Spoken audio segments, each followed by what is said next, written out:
Wa qala Allah ta'ala qul hadhihi sabili ad'u ila Allah ala basiratin ana wa man ittaba'ani wa subhanallah wa ma ana minal musyrikin.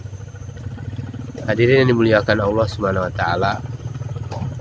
Allah Subhanahu wa taala telah menjadikan kita umat baginda Rasulullah sallallahu alaihi wasallam, yang dimana kehidupan daripada umat baginda Rasulullah sallallahu alaihi wasallam adalah asas atau sumber dari segala kehidupan manusia. Jika umat Rasulullah sallallahu alaihi wasallam ini baik, maka akan baiklah seluruh kehidupan manusia. Dan jika umat ini buruk, maka buruklah seluruh kehidupan manusia. Jadi umat Nabi Shallallahu Alaihi Wasallam menjadi sumber dari segala kebaikan ataupun sumber dari segala keburukan. Bila kehidupan umat ini mengikuti baginda Rasulullah Shallallahu Alaihi Wasallam, maka akan datang kebaikan dan keberkahan dalam kehidupan umat. Semua manusia ingin keselamatan, kemuliaan, dan kebahagiaan dalam kehidupan ini.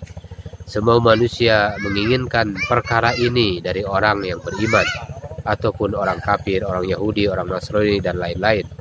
Mereka berusaha keras untuk mendapatkan yang namanya keselamatan, yang namanya kebahagiaan dan kemuliaan. Mereka melakukan pengorbanan yang besar untuk mendapatkan kehidupan yang baik itu. Namun kehidupan yang baik itu tidak akan datang kepada umat selain daripada mengikuti kehidupan baginda Rasulullah Shallallahu Alaihi Wasallam.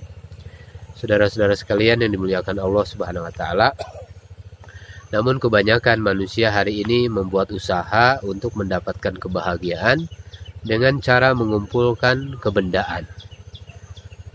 Kebanyakan mereka berpikir, jika saya punya harta yang banyak dan kekuasaan yang tinggi, maka saya akan punya kehidupan yang baik.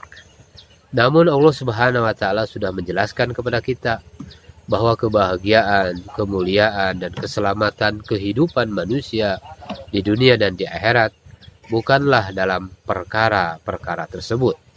Kehidupan yang baik ini hanya akan datang dalam kehidupan yang ada iman dan amal. Jadi kalau kita mau mempunyai kehidupan yang baik dan benar, kita harus buat suatu usaha agar iman dapat tertanam di dalam hati kita.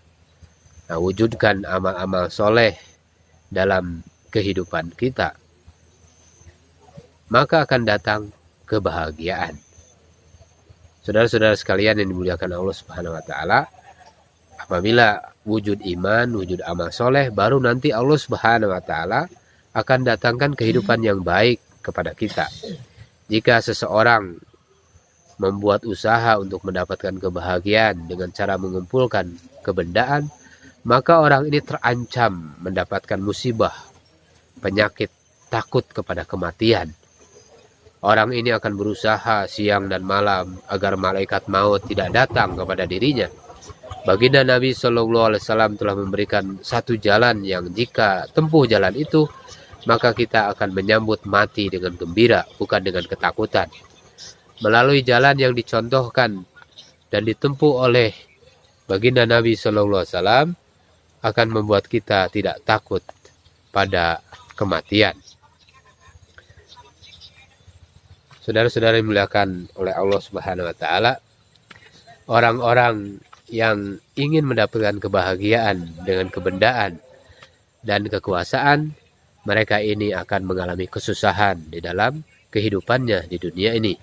Coba kita lihat orang-orang yang memiliki harta dan kekuasaan, justru mereka telah membangun rumah-rumah sampai ke bawah tanah, malah jadi seperti kuburan. Ini karena apa? Karena takut nanti ada yang mau membunuh mereka. Begitulah keadaan umat ini, hadirin.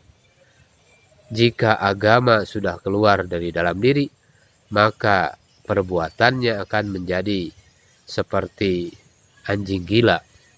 Anjing gila ini kalau sudah lepas keluar dari rumahnya, maka orang-orang akan bilang, minggir, minggir. Jangan ada yang mendekat. Awas, ada anjing gila. Melihat ada anjing gila, maka tidak ada yang berani mendekat. Begitulah yang terjadi pada umat hari ini ketika agama sudah keluar dari kehidupan mereka. Ini kehidupan yang ada dalam umat tanpa agama menjadi seperti anjing gila, membuat orang ketakutan dan tidak ada yang mau mendekat, merasa tidak aman kalau dekat-dekat dengan dia. Bukankah ini yang terjadi sekarang? Umat saling bermusuhan, saling mencaci, menyakiti satu sama lain, membuat orang tidak ada yang mau mendekat. Saudara-saudara, kita mau coba naik ini. Tenan awalnya tadi ya, mau ayo power. Allah Akbar. Saudara-saudara dimuliakan Allah Subhanahu wa taala. Lalu bagaimana membuat agama ini untuk dapat wujud lagi dalam kehidupan umat? Maka tidak ada jalan lain selain mengikuti usaha yang dilakukan oleh Nabi Shallallahu Alaihi Wasallam kepada sahabat radhiyallahu anhum agar mereka mendapatkan agama. Jadi usaha dakwah inilah yang sedang kita lakukan sekarang. Usaha yang ingin kita bangkitkan kembali di masa ini. Ingin memikirkan bagaimana agama bisa wujud dalam diri kita dan diri umat. Kalau orang sudah kena penyakit takut mati, maka orang-orang ini akan memahami agama dengan keliru, dengan pemikiran yang aneh-aneh. Ada orang yang memelihara anjing, tidurnya sama anjing, mau makan sama anjing, bahkan waktu di WC pun membawa anjing. Lalu ada seorang ulama mendatanginya, berkata, kamu ini setiap saat sama anjing, kemana-mana sama anjing. Mengapa kamu ini begitu? Maka orang ini bilang, kalau ada anjing maka malaikat-malaikat tidak datang. Dia bilang, saya bawa anjing kemana-mana agar malaikat maut juga tidak datang. Nah, inilah kebodohan, hadirin. Kenapa?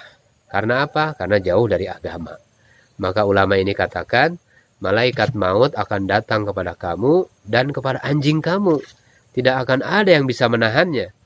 Saudara-saudara sekalian, maka janganlah kita berusaha untuk lari dari kematian. Namun kita lakukan adalah membuat usaha yang membuat kita menunggu-nunggu kematian dengan bahagia dan dengan kerinduan. Sehingga kita ini bukannya lari dari malaikat, bukan lari daripada malaikat maut, tapi menunggu-nunggu kedatangan malaikat maut. Dan kita berserah diri kepada Allah Subhanahu wa ta'ala. Seperti orang yang berpuasa di bulan Ramadan. Apa yang dia tunggu? Nunggu berbuka puasa. Betul nggak nunggu berbuka puasa? Innalillahi wa inna ilaihi rajiun. Orang yang berpuasa tapi di dalam hatinya dan di dalam pikirannya ada pikir makan saja. Nah, ini namanya iman di hatinya lemah. Nah, kenapa? Karena di hatinya dan di pikirannya yang ada hanya makanan saja. Jadi orang mukmin di dunia ini seperti orang yang berpuasa, menunggu tanggal 1 Syawal. Ada apa dengan 1 Syawal? Nah, itu hari raya, katanya. Hari yang dinantikan oleh orang yang beriman. Jadi hari raya ini bagi orang yang beriman identiknya itu dengan kebebasan dari kesusahan. Nah, begitu juga orang yang beriman. Dengan kematian ini sebetulnya semakin dekat dengan kematian, maka mestinya semakin gembira. Kenapa? Ini karena seakan-akan ada kerinduan kapan saya mati dan dapat berjumpa dengan Allah Subhanahu wa taala. Lalu masuk surga. Nah, di sana kita bebas 100%. Tidak akan lagi ada kesusahan. Kalau sudah datang 1 Syawal, nah ini maka puasanya saja haram. Nah, ini hari untuk makan, minum, untuk bahagia, tidak boleh ada yang puasa.